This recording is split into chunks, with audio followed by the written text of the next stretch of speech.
Sebuah bus yang membawa rombongan peziarah jatuh ke sungai di objek wisata pemandian air panas Guci Tegal pada Minggu 7 Mei 2023. Nur Hasan, 58 tahun, seorang saksi mata yang juga penumpang di dalam bus tersebut mengaku bahwa saat kejadian, ia sedang mengobrol di dalam bus dengan istrinya.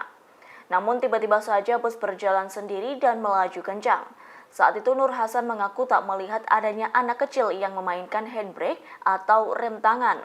Saat itu penumpang lain sempat berteriak karena diduga sopir yang melajukan busnya. Namun, saat dilihat kembali rupanya bus itu melaju sendiri tanpa sopir. Nur Hasan menjamin tak ada yang keluar masuk hingga menyenggol rem tangan. Saksi lain mengatakan bus melaju sendiri saat sedang dipanaskan. Terkait penyebab kecelakaan bus peziarah ini, Kapolres Tegal AKBP Muhammad Sajarot Zakun sendiri mengaku belum bisa memastikannya. AKBP Sajarot mengatakan pendalaman akan dilakukan setelah bus berhasil dievakuasi dan pihaknya akan melakukan olah TKP.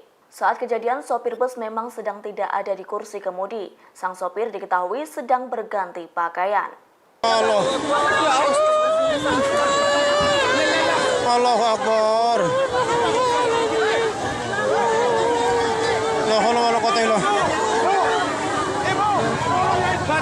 Allahu Akbar.